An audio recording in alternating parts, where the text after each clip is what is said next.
Não, filha, tá no grupo. Sim, Muito bem. dando sequência à pergunta que a colega, a reflexão que a colega falou, né, que ninguém destrói a sua própria obra. E eu, assim, sempre que eu lia a Bíblia, eu me deparava, porque em umas situações a gente vê um Deus de amor, criador, aquele Deus paterno, e, desculpa, em outra, aquele outro Deus. Uma outra face de um Deus vingativo, de um Deus que mata, de um Deus que destrói. E bem nesse versículo. E aí eu fico perguntando, com base no que vocês disseram, se não foi Deus, quem foi? Tá. A colega que falou anterior deu uma dica. Primeiro, a gente já chegou à conclusão, Val, que não é o Deus que a gente admira, o Deus que a gente ama, que é esse aqui. Sim. Certo? Não é o Deus que criador.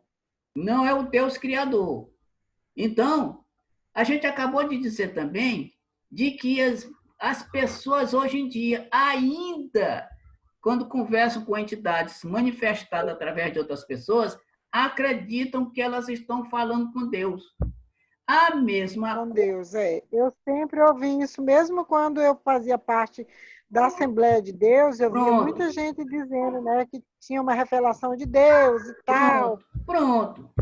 Ora, se agora, em pleno século XX, século XXI, eles falam assim, imagina aquela época, que era muito mais evidente, entendeu? Mais divulgado. Então, ele achava que estava falando com o próprio Deus. Mas a nossa colega acabou de nos dizer quem são os espíritos que gostam de oferendas. E a gente sabe, tem ideia de quem são os espíritos que gostam de oferendas. Não sabemos? Então, este Deus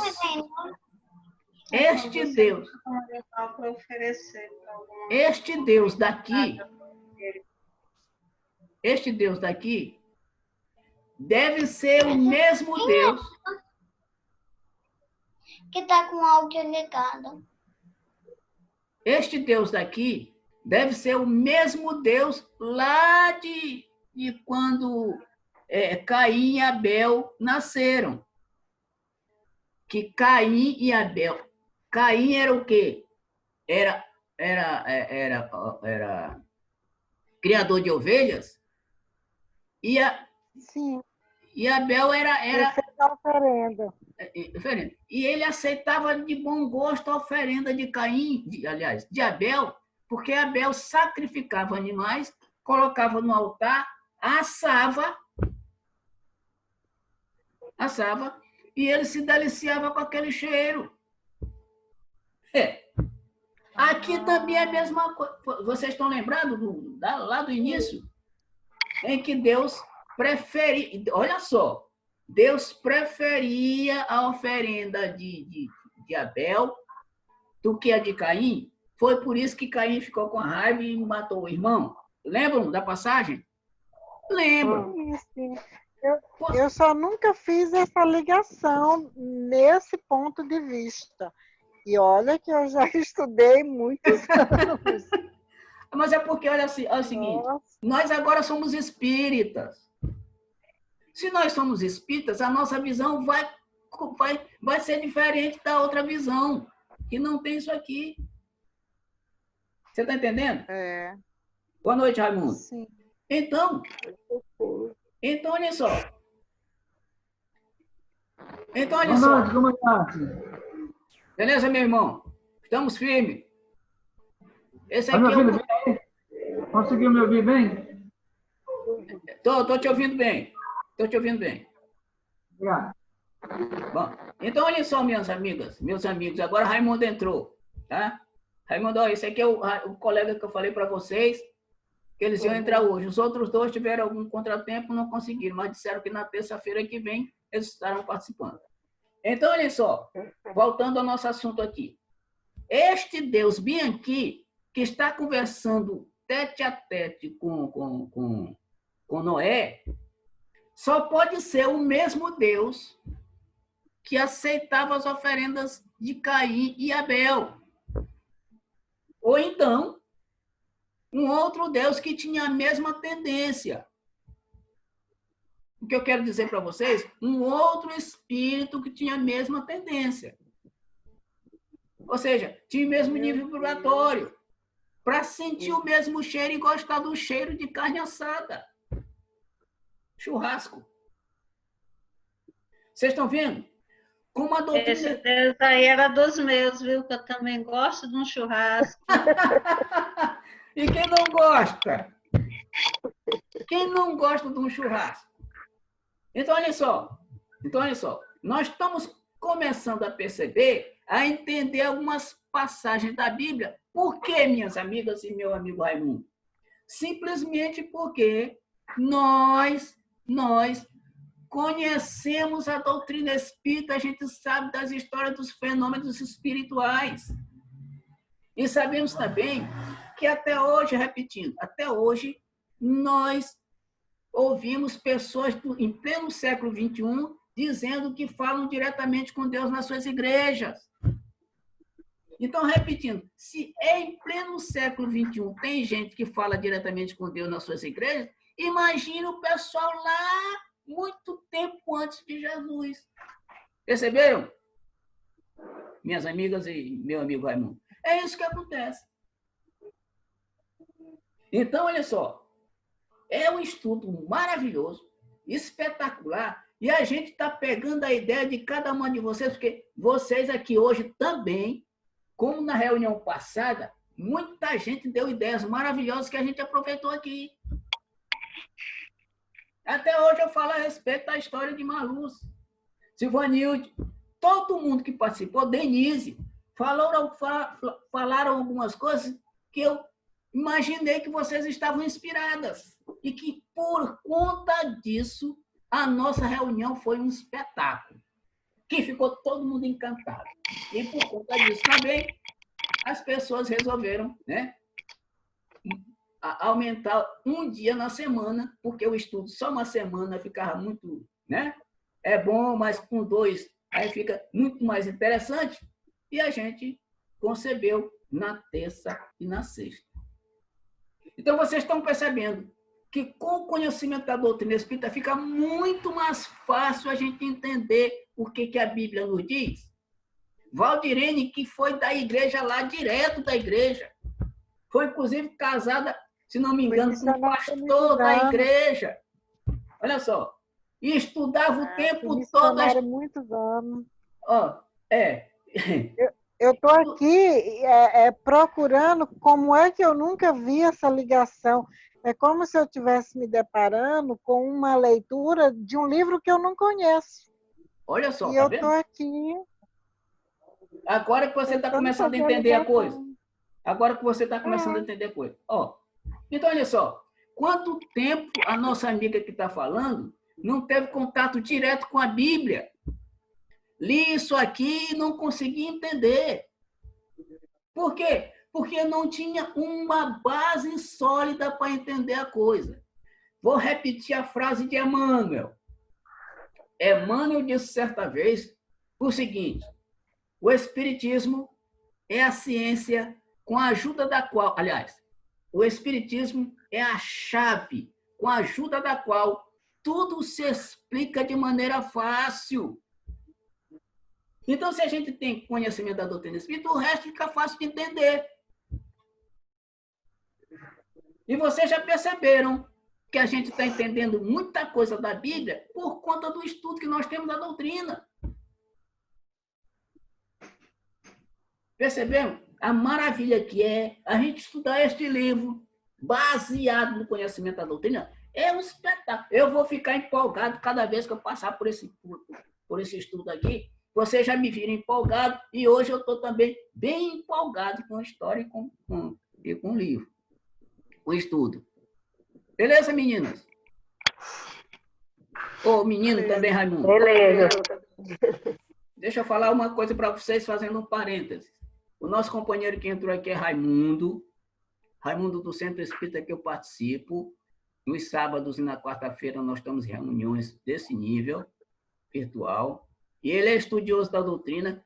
Inclusive, ele também lê muito a respeito da Bíblia e tem interpretações bacanas a respeito da Bíblia e vai nos ajudar também aqui, cara. Se tu entrou no barco, tu vai ter que fazer o papel dos animais de Noé. Eu vou fazer minhas considerações em qualquer momento. Não, aqui é democrático, meu irmão. Prazer, Raimundo. Olha, Raimundo. Prazer, viu, Malu? Então aqui é democrático. Seja bem-vindo, Raimundo. Bem-vindo, Raimundo. Bem-vindo, Raimundo. Ok, obrigado, viu? Olha que coisa mais fofa. Bem-vindo, Raimundo. Então, meus amigos, é isso que acontece. Então, olha só. A gente está empolgado no primeiro livro do Gênesis. Nós estamos no capítulo 8. Nós estamos tão empolgados, vocês vão ver, vocês não vão, mais lá para frente é que a gente vai se empolgar com essa história aqui. Beleza?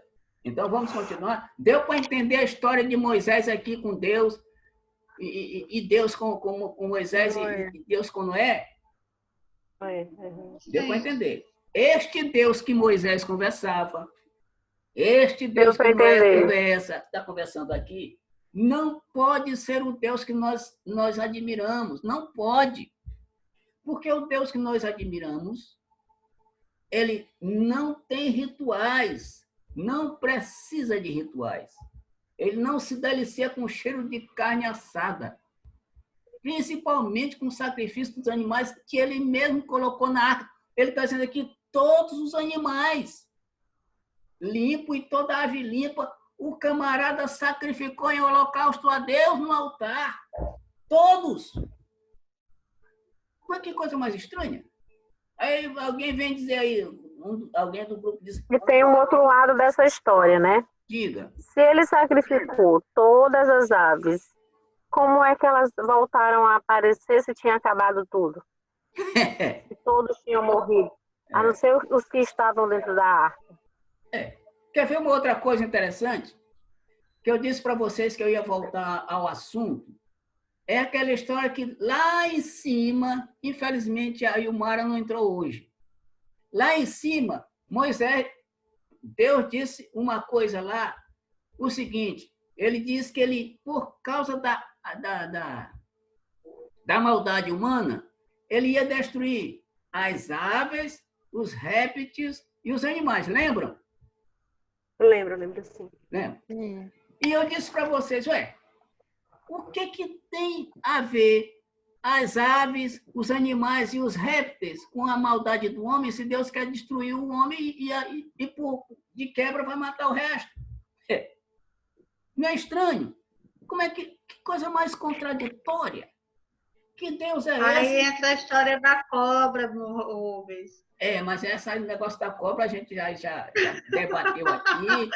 Entra a história da cobra, que a cobra que tentou. Tá vendo? Então, aí a gente Eu chega... ainda não acredito que foi a Eva. Eu ainda acredito que a cobra tentou foi Adão. Mas aí tem um machismo no meio. Então, em resumo, foram os dois. Porque... Eu concordo, amiga. Mas olha só, porque... Diga, Raimundo. Deixa Raimundo falar. Diga, Raimundo. Dentro do que está sendo comentado aí, até aí, esse versículo 21, o impressionante é que quando Deus decide exterminar a humanidade pelo pecado do homem, isso porque os filhos de Deus coabitaram com as filhas dos homens.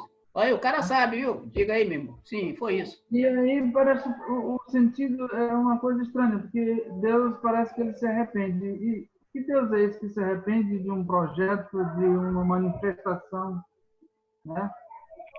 E é uma manifestação perfeita de tudo que ele faz e depois ele se arrepende, né?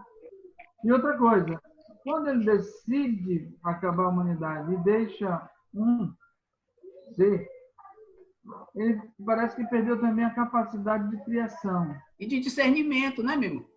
Exatamente. Então, tudo isso tem um significado mais profundo que talvez a gente ainda não tenha ainda percebido qual seria, né, a verdadeira intenção nesses textos. Porque fica assim muito relativo ao que nós somos, às nossas imperfeições, que a gente projeta, faz, ou nem acontece, e depois se arrepende. De repente joga fora, faz de novo. E daí para frente a gente vai ver algumas coisinhas mais interessantes aí de Noé, né? Sim. Sim, a gente vai ver. Vai ter umas coisas mais para frente aí que é interessante. Gente. Tá. Então, olha só, isso tudo é... Continua, Raimundo, desculpa, eu te interrompi, vai. Não, só isso mesmo. Ah, tá. Então, olha só, tudo isso aí, Raimundo, que você está falando, nós já comentamos, porque nós já fomos lá do comecinho. Nós comentamos isso aí, e é isso mesmo, exatamente como você está dizendo. É exatamente isso. Que coisa mais estranha que Deus mais... Quer ver outra coisa que eu vou repetir aqui? É que depois que Deus disse que ia exterminar o homem, os répteis, os animais e as aves, ele mudou totalmente e disse, não, agora eu vou só matar o homem, destruir o homem e a terra. Alguém se lembra aí? E eu até grifei lá em cima, do texto lá em cima, ele dizendo isso. Ué, como é que Deus... O que a terra tem a ver, rapaz, com a maldade do homem? Mas o certo é que ele disse que ia destruir o homem, nós estamos aqui, nós somos representantes do homem, ou não? Somos. E o planeta Terra continua. Então, que Deus é esse que diz uma coisa e na hora não cumpre? Porque o planeta Terra está inteiro. E vai ficar inteiro durante bilhões de anos ainda. Como é que ele diz que vai destruir o homem e a Terra? É estranho. É bem contraditório. Bom, então, continuando. Alguém quer falar alguma coisa? Aí no versículo 19, 19. Aí diz que os répteis também saíram da arca, todo animal do réptil. Isso, né? Isso. Aí, segundo as suas famílias, saiu da arca. Então, nem todos os répteis foram exterminados. Né? Não, lógico. Você disse que ia exterminar... Provavelmente aí com o texto que eu não li, mas o sentido pode ser o réptil que simboliza a serpente, que causou, né, a perda do paraíso por Adão e Eva. Isso, e é simbolizado na figura de Satanás, de diabo, como pessoas chamem, né?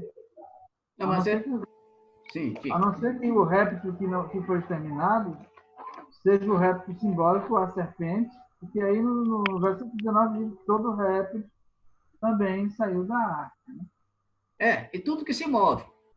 Ou seja, qualquer tipo de animal que se move. Não é verdade? Bom, então olha só, não fica meio esquisito como é que o camarada se contradiz assim, um Deus que se contradiz, se arrepende, uma hora tem raiva e tal, etc, etc. Fica meio esquisito da gente entender este Deus aí. Porque este Deus que está aqui, eu repito, não é o Deus que nós conhecemos. Não pode ser. Porque o Deus que nós conhecemos é totalmente diferente disto aqui. Totalmente diferente.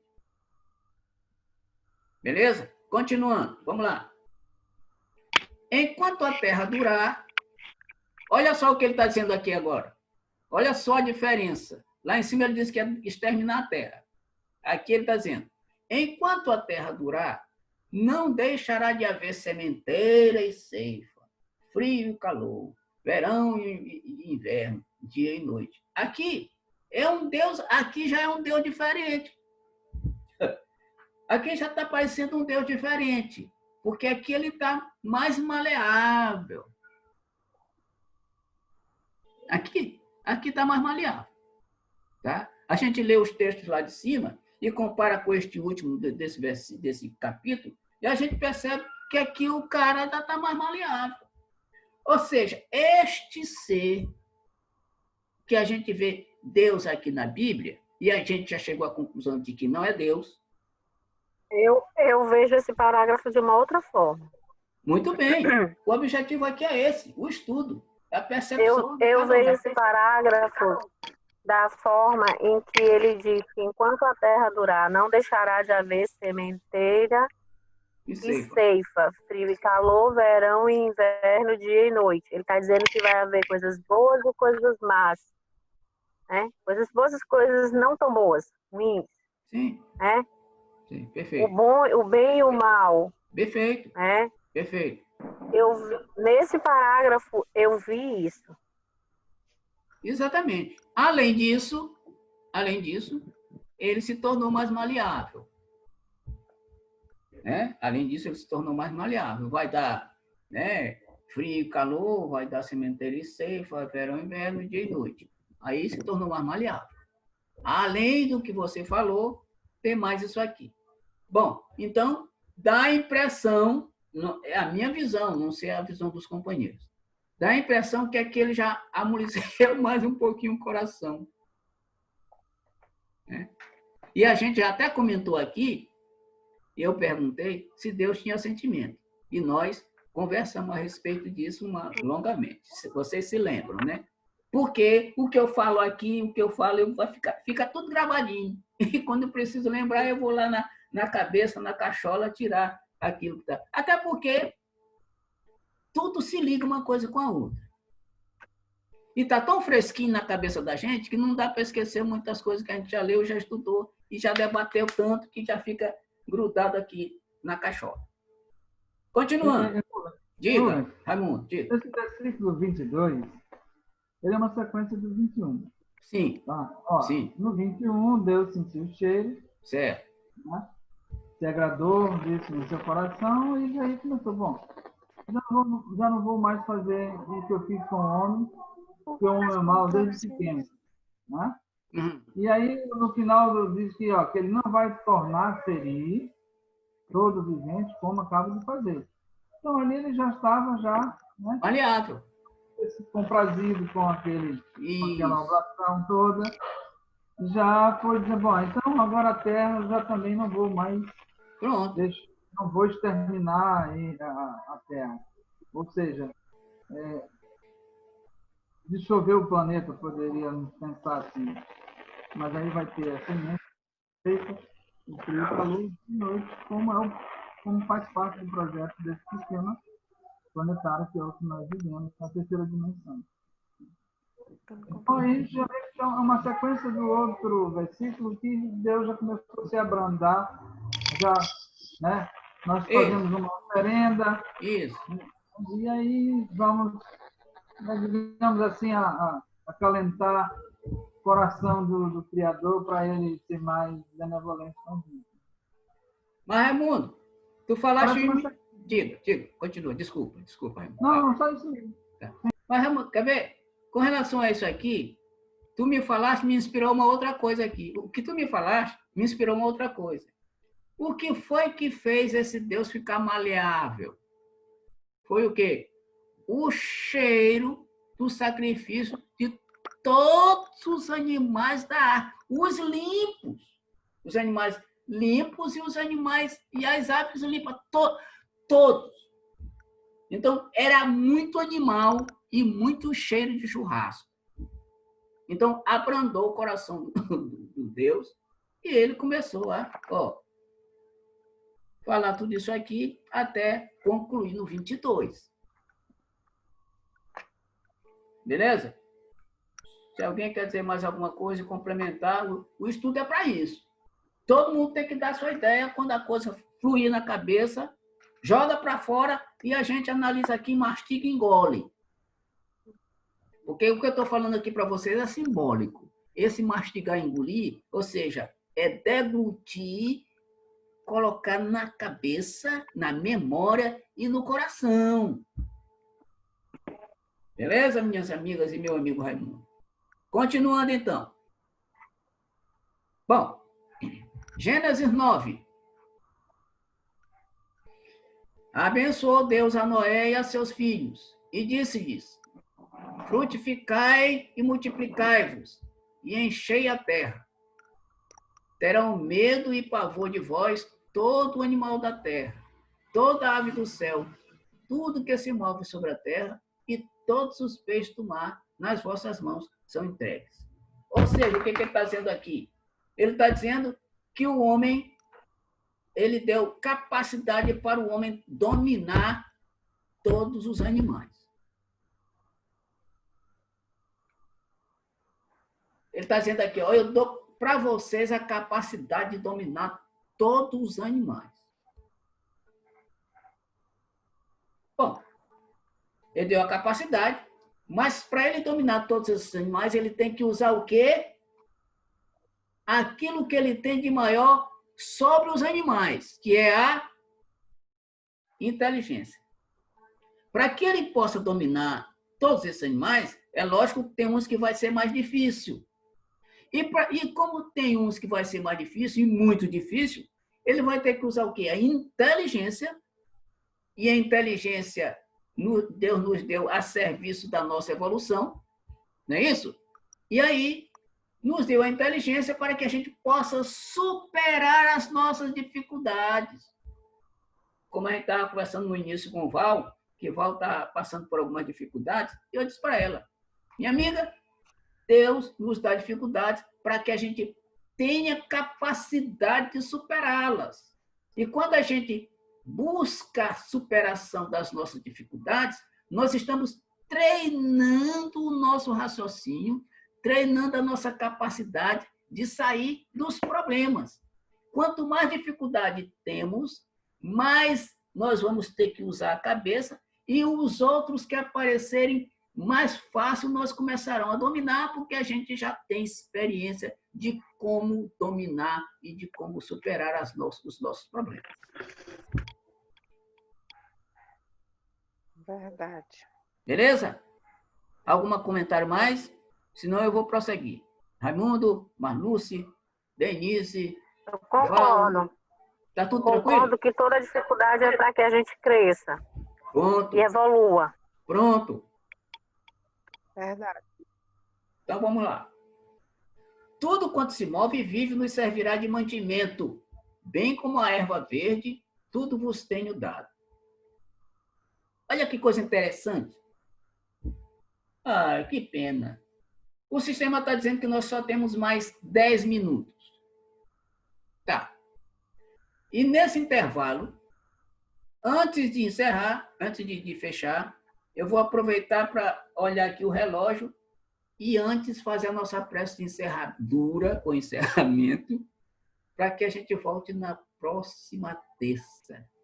E eu disse assim, ó, que pena, porque o estudo é tão gostoso que a gente não gostaria de acabar. Então, vamos lá. Temos 10 minutos. Bom, tudo que se move e vive nos servirá de mantimento, bem como a erva verde, tudo vos tenho dado. Aqui, o Deus está dizendo que tudo que se move nos servirá de movimento, de mantimento, de alimento. Certo?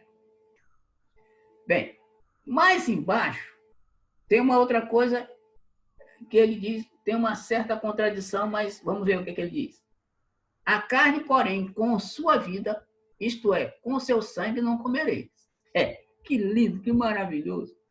Bom, ele está dizendo que tudo que se move pode ser comido, com exceção, não é? Com exceção da carne com vida. A vida da carne, o que é? O sangue. Todo animal com sangue não deve ser comido. E agora? E mais na frente, seu Rubens, um livro a mais, alguns livros no livro de Êxodo, ele monta um cardápio, porque eu vivi nesse cardápio muitos anos, né? De animais limpos, animais imundos, que deve comer. Não restringe só a parte que está dizendo aí, assim, de sangue. Certo. Então, agora houve uma contradição muito grande. Até eu estou aqui, porque eu sempre briguei defendi o vegetarianismo assim, com unhas e dentes, me baseando no que a Bíblia diz sobre comer determinados animais, né? Certo. E aí ele diz que a gente pode comer tudo que vive sobre a face da terra, tem que servir de alimento. E mais na frente ele diz agora, no outro versículo, que é animais sem o sangue. E mais na frente ele começa a montar um cardápio dizendo que determinados animais a gente não pode nem tocar. E aí, como é que explica tanta contradição? É o seguinte, Val, você não participou de algumas aulas anteriores. E nestas aulas anteriores, nós falamos a respeito desses animais limpos e dos animais impuros, que as meninas estão sabendo o que a gente comentou aqui. Isso. Outra coisa, esse cardápio nós vamos encontrar também, Val, nós vamos encontrar também em Levítico, se não me engano, Deuteronômio também. Lá ele dá a lista dos animais que a gente pode comer e a lista dos animais que a gente não pode comer. Aqui, ele já inclui o primeiro animal de carne, a carne animal. Então, carnívora, alimentação carnívora, a alimentação carnívora, porque tem vida. Com sua vida, a vida da carne é o sangue, lógico. Por isso que Jesus dizia de vez em quando, comereis da minha carne e do meu sangue. Lembra que lá na frente a gente vê Jesus dizendo isso. Comereis da minha carne e do meu sangue. Ou seja, a carne com sua vida. Quem come do meu corpo e bebe do meu sangue terá vida eterna. Pronto. É isso? Então é isso, meus amigos.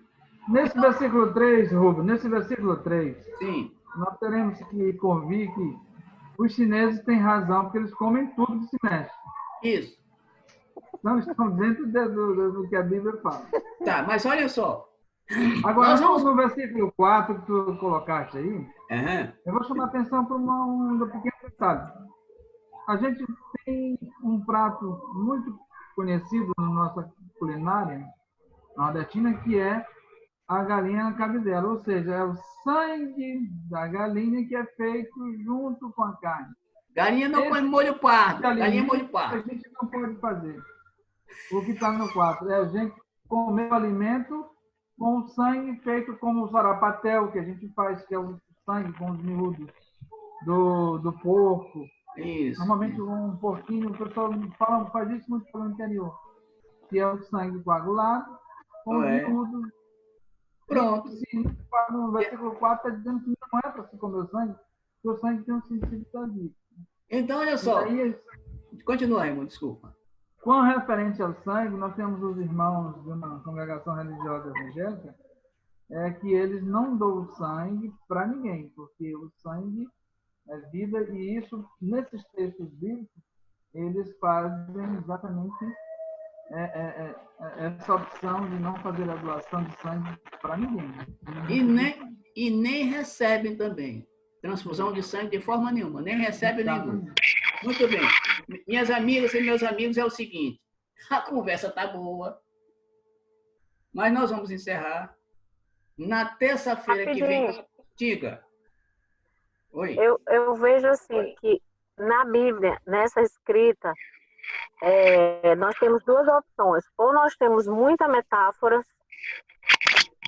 ou é realmente aquilo que nós estávamos falando no estudo passado. Tudo vai mudando de acordo com quem vai escrevendo. Bom, muito bem colocado. Ou seja, infelizmente, nós vamos ter que terminar. E na próxima terça a gente volta a esse assunto, porque, Raimundo, o que tu me fala de vez em quando me inspira. A respeito desse negócio que os chineses comem tudo e tal. Com relação ao sangue... Até barata, gafanhoto, rato, papá. Mas nós vamos voltar na próxima reunião. Com relação ao sangue, é porque realmente o sangue do animal ele pode nos causar mal. Isso. Ter sabedoria divina, coloque isso em certos textos. Então, tem um estudo profundo a respeito disso, dentro que não se deve realmente comer o sangue dos animais, que pode nos causar algum dano. Pronto. Bom, então vamos fechar os olhos. Na próxima reunião a gente volta sobre esse assunto. Eu grifei os 2 versículos para que a gente massacre esses 2 rapazinhos na próxima semana. Vamos lá, fechar os olhos. Senhor Jesus, nós agradecemos pelo maravilhoso estudo que nós tivemos na noite de hoje. Tanto quanto o da reunião anterior, Senhor, este também foi maravilhoso, e que a gente se deliciou com esses estudos. Agradecemos as inspirações, agradecemos a tua presença, a presença dos mentores espirituais que colaboram conosco nesta tarefa. E também, Senhor, te pedir que nós possamos colocar em prática tudo que foi ventilado e debatido e comentado na noite de hoje sobre as passagens do Antigo Testamento, sobre as passagens da Bíblia. Senhor, te rogamos que a tua bênção possa ser derramada sobre todos nós que participamos dessa reunião, encarnados e desencarnados, e que nós possamos, Senhor, ser assistidos a todos os instantes das nossas vidas pela tua luz, pela tua paz, pela tua misericórdia. Sendo assim, nesse estado de paz, harmonia e tranquilidade, pedimos a permissão para dar por encerrado o trabalho da noite, rogando que a tua bênção e a tua paz permaneçam em nossos corações e nos acompanhem hoje, agora, amanhã e sempre. Que assim seja. Que assim seja. Boa noite a todos. É um prazer participar do grupo, viu, gente? Boa noite, minhas amigas. Boa noite a todos. O prazer foi nosso de ter você com a gente.